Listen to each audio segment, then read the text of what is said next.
Alhamdulillah telah ditunaikan salat Isya berjamaah. Semoga salat kita berkenan diterima oleh Allah Subhanahu wa taala dan doa-doa kita diijabah oleh Allah Subhanahu wa taala. Semoga kita digolongkan pada golongan ahli Al-Qur'an seperti yang dibacakan dan dimohonkan oleh imam tadi, khususnya pada rakaat pertama saya simak tadi beliau bacakan Quran surah Fatir ayat 31 sampai dengan ayat 35. Semoga kita digolongkan pada orang-orang yang dimuliakan oleh Allah di dunia sampai akhirat, masuk dalam golongan ahli Quran yang dihilangkan lelahnya saat kembali di hari kiamat kepada Allah. Semua Allah hadiahkan lelah, capek, semua perjuangan dihilangkan seketika saat itu, sehingga dia tidak pernah merasa ingat bahwa dia pernah capek berjuang untuk pulang. Itu yang dimaksudkan di ayat tadi, masuk dalam golongan ahli Al-Quran. Baik, kita mulai kajian kita di pertemuan malam hari ini. Yang pertama kita ingatkan kembali Quran surah ketiga Ali Imran ayat 103. Kita cepat saja. A'udzu billahi minasyaitonir rajim. Bismillahirrahmanirrahim. Wa'tasimu bihablillahi jami'an wa la tafarraqu. اذكروا نعمة الله عليكم إذ كنتم أعداء فألف بين قلوبكم فأصبحتم بنعمته إخوانا وكنتم على شفا حفرة من النار فأنقذكم منها كذلك يبين الله لكم آياته لعلكم تهتدون. صدق الله العظيم. Saya ingin cerita dulu sebelum membahas ayat ini. Dulu, sebelum Nabi Muhammad sallallahu alaihi wasallam diutus menjadi nabi dan rasul, suasana kehidupan pada masa itu jauh dari persatuan. Saya ulangi, jauh dari persatuan. Hampir rata-rata di semua aspek bertikai dan bersaing dengan cara yang tidak sehat. Pedagang saling tipu dan curang. Yang punya kedudukan bagaimana bisa naik, yang di bawah tetap berada dalam keadaan terjepit. Semua aspek. Dan ada 4 golongan pokok. Jadi kalau mau masuk golongan elit di masa itu 4 golongan. 1, ada golongan tujar, para pedagang. Yang kedua, ada golongan asy'ara, para seniman. Yang ketiga, ada golongan kahin, jamaknya kuhan, dukun. Dan yang keempat, sahir, tukang santet. Nah, 4 ini yang paling populer pada masa itu, dan tidak pernah ditemukan pertemuan-pertemuan, perkumpulan-perkumpulan yang melahirkan maslahat, nggak ada. Jadi kebiasaannya kalau setiap hari mereka menyebar, nanti akhir pekan kumpul buat pesta-pesta. Mereka menyebar dari hari pertama Al-Ahad. Hari kedua Al-Isnin, diserap ke dalam bahasa Indonesia menjadi Senin. Hari ketiga Thulatha, ya, diserap ke dalam bahasa Indonesia menjadi Selasa. Hari keempat Arbi'ah, diserap ke dalam bahasa Indonesia menjadi Rabu. Hari kelima Yaumul Khamis, Khamsah. Hari kelima diserap ke dalam bahasa Indonesia menjadi hari Kamis. Yang keenamnya bukan Yaumus Sadis, bukan Sittah, bukan Sadis, tapi mereka beri nama dengan Yaumul Arubah, hari berpesta-pesta, berbangga diri dan berfoya-foya, menampilkan semua hasil kegiatan yang dagang, yang cari lirik, yang semua berusaha itu selama sepekan, tujuannya hanya untuk pesta-pesta. Datang ke pusat hiburan, namanya aswaq. Nanti ada suku Aqadh, suq Dumatul Jandal, dan suq yang lainnya. Puncaknya itu kumpulnya itu di Jabal Qubais. Yang kalau antum umrah, antum haji, pernah kan lihat itu ada istana raja ya di satu bangunan itu. Istana untuk menjamu para tamu-tamu raja yang akan haji atau umrah. Jadi kalau ada Grand Zamzam, sampingnya Sofwa, seberangnya itu ada istana. Nah, istana itu berdiri di atas Jabal Qubais. Jabal Qubais itu tempat paling elit. Siapa yang punya kuasa, dia akan naik ke atasnya. Siapa yang punya kekuatan, dia berada di atas. Karena itu nanti Nabi Muhammad SAW pun setelah peristiwa Isra dan Mi'raj mengumumkannya di atas Jabal Qubais untuk menunjukkan akan ada perubahan tata kehidupan setelah peristiwa itu. Yang mau saya katakan, itu setiap akhir pekan naik ke situ tanding kumpul semua. Siapa yang paling kaya dari hasil usaha, pamer. Pasang status. Waktu itu kan belum ada IG ya, belum ada Facebook. Ya, itu real langsung dihitung. Ya, bukan di foto-foto, hitung. Ini paling kaya, maka akan diangkat sebagai hartawan terpandang di zamannya. Jadi kalau antum sekarang pasang status cuma buat nampilkan apa yang antum miliki, ketinggalan. 15 abad yang lalu itu langsung hartanya ditunjukkan, bukan foto-foto lagi. Jelas? Jadi kalau pasang status, foto-foto hanya untuk pamer, dulu sudah pernah ada. Kemudian yang kedua apa? Nanti yang paling bagus sastranya, syairnya, qasidahnya, itu dilombakan. Ada 16 rumus nanti disebut dengan bahr. Ada tawil, tawilun lahudunal bukhuri fadailu, fa'ulun mafa'ilun, fa'ulun mafa'ilu, kifa nabki min dhikra habibin wa manzili, bisaqtili wa bainad dakhuli fahawmali. Ada rajas, mustaf'ilun, mustaf'ilun, mustaf'ilun, mustaf'ilun, mustaf'ilun, mustaf'ilun. Sautus safiril bulbuli hayyaja qalbi thamili al-ma'u wa zahru ma'a ma zahri lahzul muqali fa anta ya sayyidali wa sayyidi wa maulali fakam tayammuni ghuzayyilun uqaqali qataftuhu min wajnatin min fi'li hadha ar-rajuli faqala la la la faqad ghada muharwili wa wal walad wali ya waylali faqultu la tuwalwili fabayinul lu'lu'ali qalat lahu hina kadha in harwadid dhul muqali kahatan kakailali tabtabuli. Tuh ada, coba ulangi. Nanti yang paling bagus syairnya dikumpulkan, diurutkan 7 urutan. Yang tertingginya maka akan mendapatkan gelar Amirus Syu'ara, pangeran pujangga. Ya, dulu namanya Imra'il Qais. 7 urutan terbaik akan disalin dengan tinta emas dan ditempelkan di dinding Ka'bah. Jadi sepekan tuh cari lilik aja. Cari lilik, cari syair, nanti dilombakan. Yang terbaik ditulis dengan tinta emas, ditempel di dinding Ka'bah. Itu sejarah Ka'bah itu nanti kelak sebelum diganti dengan kain kiswah yang isinya ayat Al-Quran. Awalnya syair, seni. Dukun juga begitu. Ya, 5 hari cari mantra. Siapa yang paling efektif mantranya, diangkat jadi kepala dukun. Nggak ada. Jadi paguyuban dukun pada waktu itu sudah ada. Ya, kalau ada lagi sekarang, ketinggalan zaman. Jauh. Tukang sihir juga begitu. Tukang sihir, tukang santet ada. Nanti siapa yang mantranya, santetnya paling dominan, paling cepat, paling kena, itu nanti jadi patokan. Itulah kebiasaan. Jadi nggak ada kumpul kayak gini. Nggak ada. Allah rubah semua itu. Allah alihkan kebiasaan itu. Yang saling menyakiti, yang tampil paling hebat, menyakiti yang rendah, munculnya perbudakan dan segala rupa, diturunkan risalah kepada Nabi Muhammad SAW. Allah tidak berikan tongkatnya Musa alaihissalam, bukan mu'jizatnya Nabi Isa alaihissalam, tapi Allah turunkan Al-Quran untuk merubah keadaan masyarakat pada waktu itu. Dan hebatnya bukan hanya merubah mereka, menyatukan mereka dalam semua nilai-nilai kebaikan. Setelah diterangkan oleh Nabi SAW Quran itu, maka apa yang terjadi? Yang tadinya maaf, tidak saling kenal, sekarang saling kenal.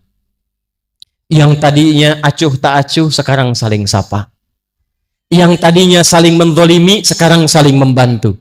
Dan hebatnya, yang tadinya cuma kumpul-kumpul untuk pamer setiap akhir pekan. Jadi kalau antum kerja, berangkat gelap, pulang gelap, hasilnya hanya untuk dipakai foya-foya, hanya untuk liburan akhir pekan dan bermaksiat, hanya untuk menunjukkan saya punya harta, itu udah keduluan sama orang-orang jahiliyah.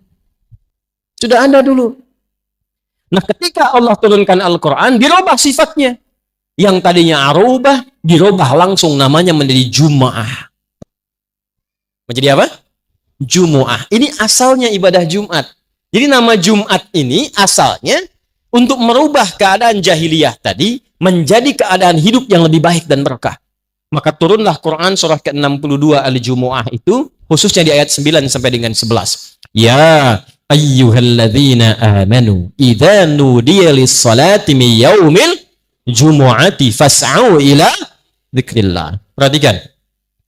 Allah satukan dengan iman. Makanya turun ayat innamal mu'minuna ikhwah. Semua orang yang telah beriman itu saudara. Yang paling menarik begini, ayat yang turun untuk menegaskan yang tadinya tercabik-cabik, yang jauh disadarkan. Satu ayat saja.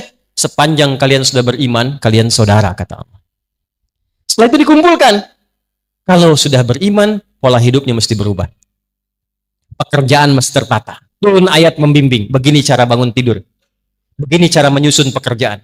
Begini cara bekerja. Begini cara dagang. Begini cara mencari kedudukan. Begini cara belajar. Setelah itu, muncullah setiap pekan dikumpulkan. Bukan di tempat-tempat pesta lagi. Dikumpulkan di masjid dengan sifat Jum'ah dari kata al-jam'u. Punya 3 makna. Duduk. Kenali siapa yang duduk. 2. Yang ketiga, saling mengisi di antara yang duduk. Itulah Jum'ah. Sifat Jum'ah yang cepat disebut jamaah. Jadi setiap hari kita jamaah, setiap pekan Jum'ah. Hebatnya, kalau ibadah harian jamaah, itu yang kumpul paling skala kecil. Ini komplek ini, kalau jamaah kan paling yang dilihat sekomplek ini aja kan. Tapi kalau Jumat, Pak, yang bukan dari sini bisa datang. Sifatnya dirubah. Jamaah dan Jum'ah. Allah tidak menginginkan kalian datang, duduk, dengar khutbah, kadang-kadang ngantuk, bahkan tidur, sholat 2 rakaat dan pulang. Bukan itu. Itu bukan Jumat. Atau jamaah, datang cuma sholat, zikir, pulang. Bukan itu.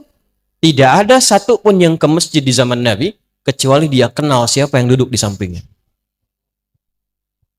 Sampai situ dulu tuh. Dan tidak ada yang datang ke masjid di zaman Nabi, kecuali dia keluar dari masjid selesai urusannya. Pak Najib, yang lapar masuk masjid, pulang kenyang. Zaman Nabi, zaman Nabi. Datang haus, pulang hilang dahaga. Yang hebat begini, datang tak ada pekerjaan, pulang punya pekerjaan. Nggak cukup dengan amin, kita lihat dulu nih. Ya. Datang sakit, pulang sehat. Ini masjid itu solusi di zaman Nabi, menyatukan. Nah itulah sifatnya jamaah, pekanannya disebut dengan Jum'ah. Siapa yang menyatukan itu? Allah. Lewat apa? Diikat. Jadi kalau tahu sapu nggak sapu lidi? Kalau sapu lidi satu-satu bisa nggak untuk digunakan menyapu? Bisa, cuma lama, Cepi. Cepi itu cepat pikirkan, bukan nama orang. Ya. Sama, lama, satu-satu. Tapi kalau kita ikat, jadi satu. Lebih kuat atau lemah? Mudah digunakan menyapu atau tidak? Mudah. Biasanya kalau mau diikat harus pakai apa? Tali. Tali itu bahasa Arabnya hablun namanya. Maka ketika orang-orang sudah beriman, Allah katakan, hei, wa'tasimu bihablillahi jami'a. Dulu kalian terpecah saat di jahiliyah. Dulu kalian nggak saling kenal. Dulu kalian saling menindak. Dulu kalian saling melukai. Setelah masuk Islam, yang mencaci saling mencintai. Yang memukul saling merangkul. Yang mengancam tiba-tiba saling menyenangi dalam nilai-nilai kebaikan. Dan itu dibiasakan. Yang hebatnya begini. Teman-teman pernah dengar hadis tahiyatul masjid tidak? Kalau masuk masjid mau etikaf duduk, itu sholat dulu, sholat apa namanya? Berapa rakaat? Baik, perhatikan baik-baik. Asal tahiyatul masjid itu bukan hanya menghormati masjid, tapi juga mengenalkan siapa jamaah yang datang. Asalnya begini, ada seorang pemuda, namanya Sulaik, dari Gotofan. Maka disebut Sulaik al-Gotofani. Biasanya dimunculkan kalau ujungnya ada i itu untuk menunjukkan daerah. Dia bukan orang situ. Seperti Imam Al-Bukhari, pernah dengar? Nah, nama aslinya bukan Bukhari, nama aslinya Muhammad. Bapaknya Ismail. Kakeknya Ibrahim, kakek buyutnya Al-Mughirah, yang buyutnya Al-Bardizbah. Tinggal di Kecamatan Ju'fah, Kabupaten Bukhara, Provinsi Khorasan, negara Uzbekistan sekarang.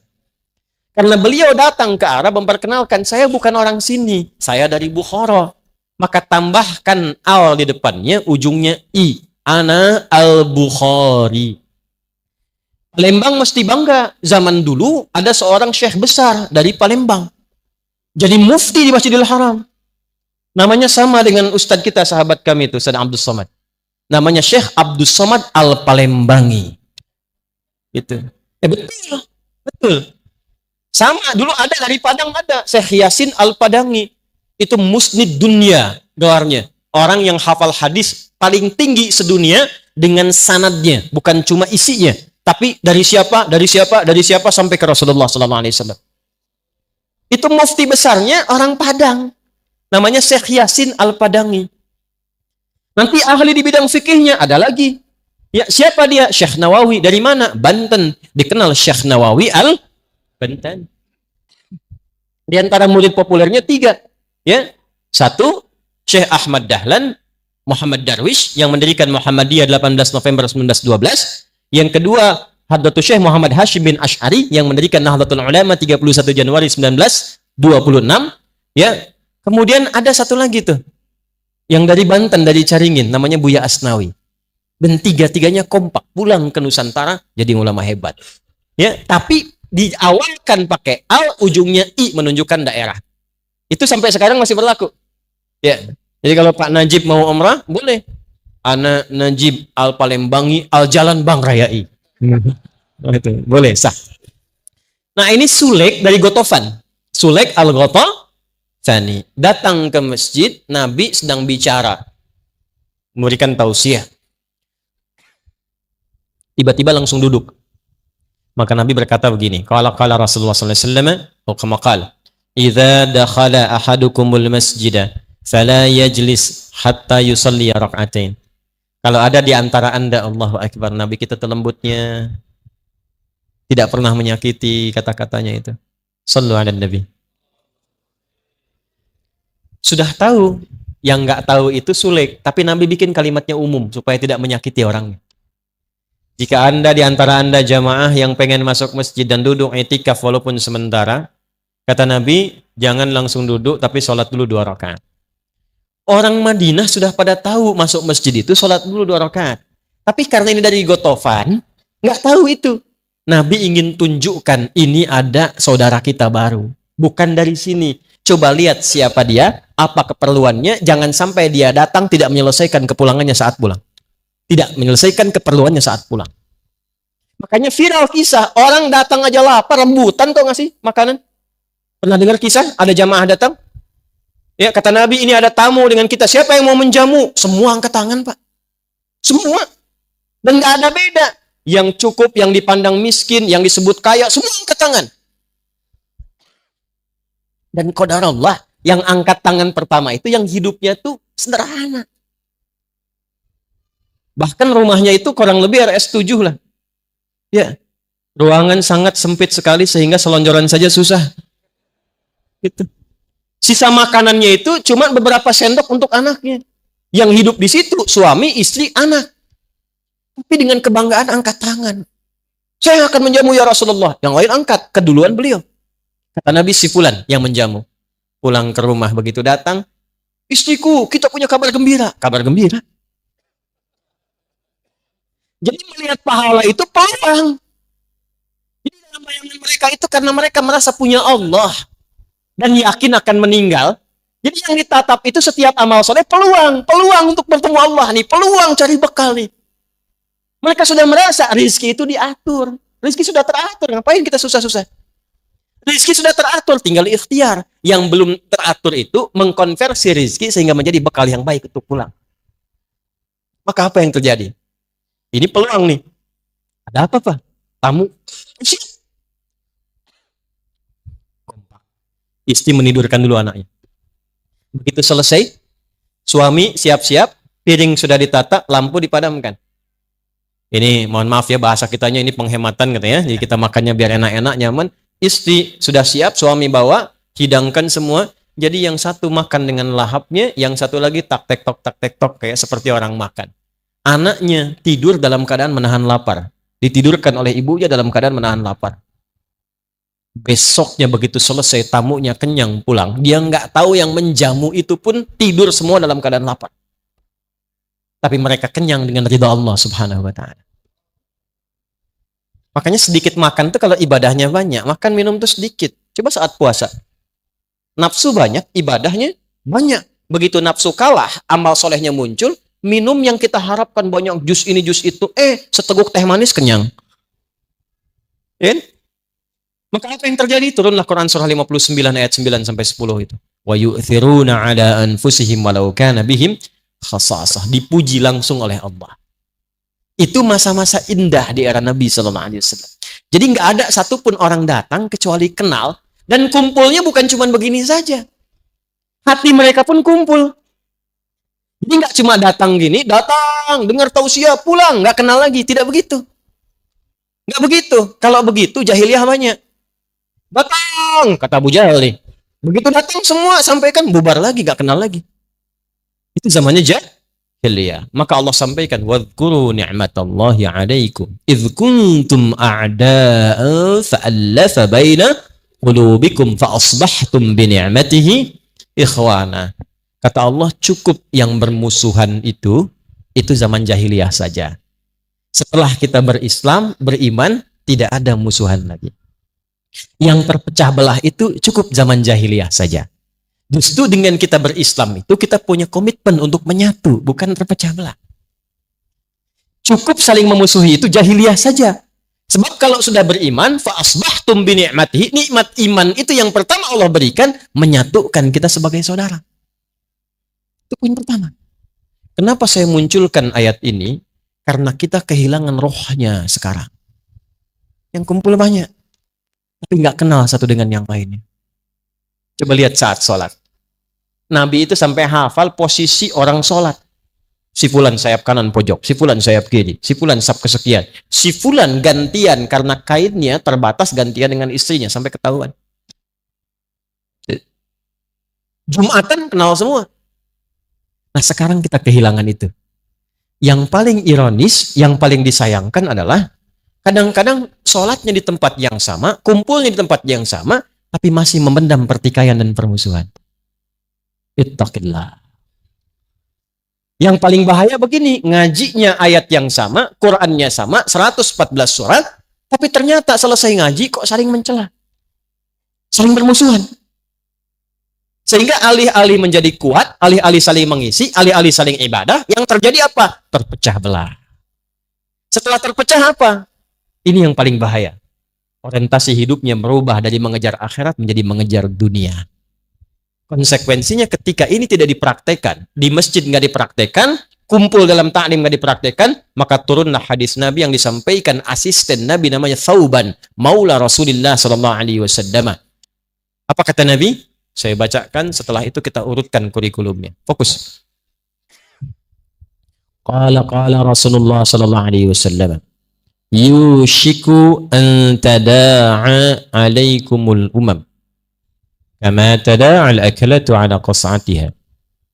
Nanti satu masa, kata Nabi, akan muncul di antara orang-orang yang mengaku umatku keadaannya tercerai-berai. Sampai-sampai saking tercerai-berainya dipecah-pecah seperti hewan-hewan kayak semut atau hewan-hewan melata itu memperebutkan makanan. Kan kalau diperebutkan itu jadi terpotong-potong kan? Lihat komen pertama sahabat. Qala qailun minna, berkata satu di antara kami mengklarifikasi, ya Rasulullah, amin qillatin bina yauma idzin. Ya Rasulullah, apakah pada waktu itu jumlah kita sedikit sehingga kok saling terpecah begitu? Apa kata Nabi? Bal antum yauma idzin katsir. Justru kalian itu pada waktu itu umat Islamnya itu lebih banyak dibandingkan dengan sekarang. Coba sensus. Zaman Nabi selesai tugas kurang lebih ada 12.000 sahabat. Sekarang di Indonesia saja umat Islam paling besar di dunia. Kalau 300 juta, misal 90%-nya Muslim itu udah 270 juta. Jauh bedanya. Di Pakistan berapa? India berapa? Di Eropa sekarang bertambah, di Amerika bertambah. Jumlahnya makin banyak. Walakinnakum gutha'un ka gutha'is sail. Tapi kalian itu terpecah-pecah, punya orientasi hidup sendiri. Nggak kenal dengan kawan. Nggak saling mengisi lagi. Dan yang paling celaka, nggak ingat akhirat. Unza'ul mahabbatu min qulubi aduwikum wa yuj'alu fi qulubikumul wahn. Pada masa itulah kemudian, maaf, Orang-orang itu sudah tidak ada sungkan lagi dengan orang Islam. Paling-paling sedikit reaksi selesai. Umat Islam paling-paling begini selesai. Siapa tuh tokohnya? Udah aja, kasih mobil A, selesai. Siapa di sana? Udah kasih pekerjaan begini, proyek, selesai. Wa yuj'alu fi qulubikumul wahn. Dan banyaknya umat Islam, jumlahnya makin banyak, terpecah-pecah, yang bahaya, tertanamlah pada diri sebagian muslim itu penyakit wahan. Ini inti materi kita yang akan kita bahas pada malam hari ini. Wa mal wahnu ya Rasulullah? Apa itu wahan yang mencelakakan ya Rasulullah? Wahan itu nanti bahayanya, di dunianya seakan sejahtera, padahal dia sedang terancam dalam kehidupan akhiratnya saat pulang. Apa itu? Hubbud dunya wa karahiyatul maut. Hubbud dunya wa karahiyatul maut. Tertanamlah pada diri sebagian orang Islam itu sifat mencintai dunia yang terlampau kuat, sehingga tidak siap untuk pulang ke akhirat. Pelan-pelan ya. Sikap mencintai dunia yang kuat sehingga tidak memiliki kesiapan bekal yang cukup untuk pulang ke akhirat. Nih, gampangnya contohnya begini. Contoh. Maaf ya. Kalau sholat itu untuk dunia apa akhirat? Dunianya ada, tapi bekal utamanya untuk akhirat. Sholat itu ibadah ritual, berkahnya untuk dunia. Di antara berkahnya misal tanha anil fahsya'i wal munkar. Orang sholat pasti merubah dirinya jadi lebih baik. Yang kedua, orang sholat akan lebih tenang hatinya. Itu berkahnya. Tapi manfaat sholat yang paling hakiki itu adalah persiapan bekal untuk pulang.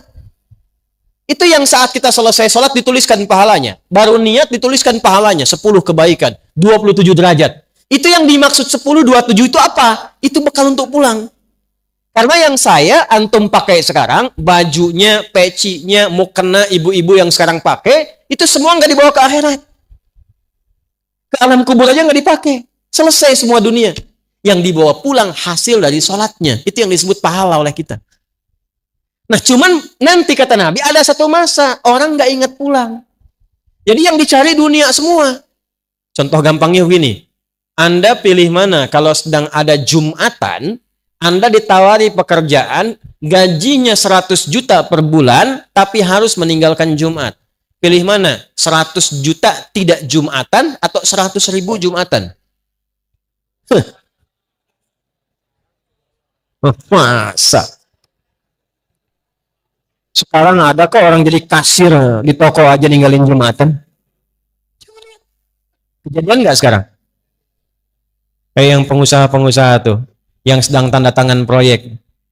Saya tanya tuh, ada proyek nilainya 150 miliar, ditanda tangan pas waktu Jumat. Saya tanya, kejar proyek atau akhirat?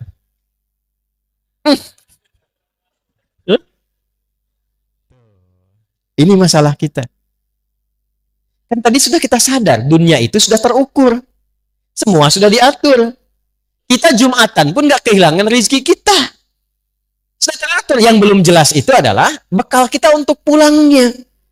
Maka dari itulah kita mesti belajar penting saat ini, apa yang harus dilakukan saat masa-masa itu tiba. Ya, nanti lebih dahsyat lagi saya tunjukkan hadis nabinya. Au kama qala Rasulullah sallallahu alaihi wasallam, sayati alaikum zamanun, akan tiba satu masa. Satu, lihat baik-baik. Taqarubus sa'ah atau taqarubuz zaman. Waktu semakin cepat diakses. Setahun kayak sebulan, sebulan kayak sepekan, sepekan kayak sehari, sehari kayak sekilatan. Terasa nggak sekarang? Kayaknya baru kemarin saya ke sini, ternyata sudah hampir 11 tahun. Kayaknya baru kemarin. Ya. Yang kedua, saat waktu itu tiba, taqarubul aswaq, pasar bisnis mudah diakses. Dulu Anda ke pasar, pakai angkot, pakai ojek, datang ke situ belanja, lalu pulang. Sekarang klik handphone, datang barang. Kejadian nggak? Tapi saat masa itu tiba, kata Nabi, perhatikan, yantashirul kadzib dan tashirul fitan. Fitnahnya makin banyak, manipulasinya makin banyak, maksiatnya makin banyak. Akan ditemukan banyak hoax. Anda sulit membedakan mana yang benar, mana yang salah. Anda akan banyak menemukan bahkan yang maksiat muncul tanpa bisa kita sekat dan kita duga. Maaf, sekarang maksiat yang dulu jauh tak terlihat, sekarang masuk ke saku masing-masing. Coba handphone yang sering diakses itu. Berapa gambar-gambar tak senonoh ada di situ? Berapa tayangan-tayangan yang tidak layak untuk dipandang ada di situ? Ya, berapa yang sekarang online-online yang dilanggar di situ? Judi online, pinjaman online, serba online tapi maksiatnya ada di situ. Dulu maksiatnya offline, sekarang jadi online.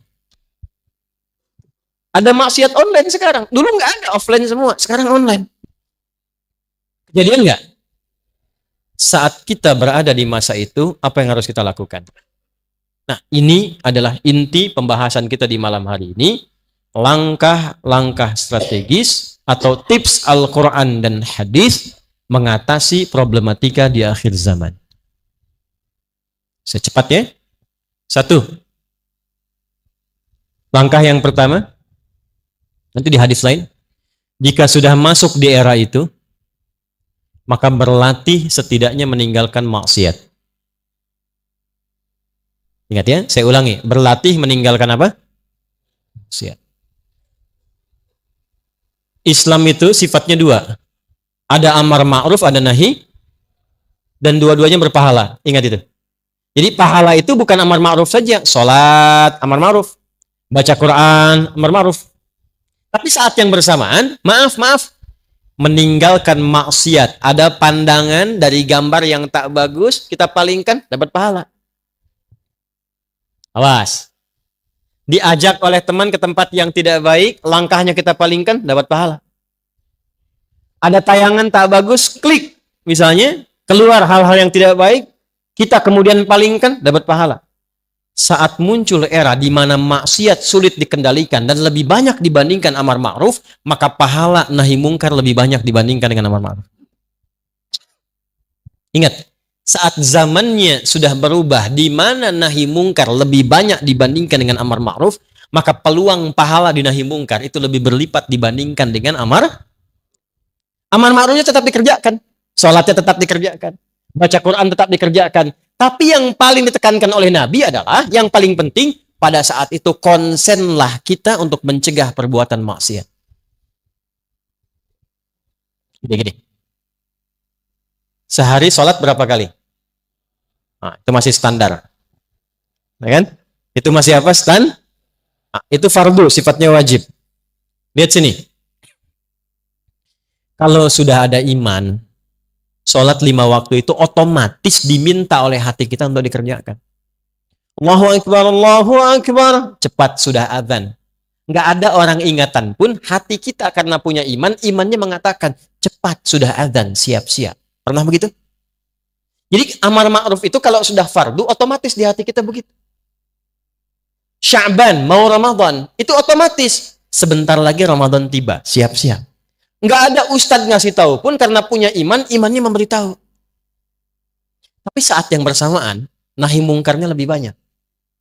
Kalau perbandingan nahi mungkar dengan amar ma'ruf lebih banyak mungkarnya dibandingkan dengan ma'rufnya, maka konsentrasi kita arahkan untuk yang mungkarnya, karena yang ma'ruf itu sudah otomatis tubuh kita melakukannya.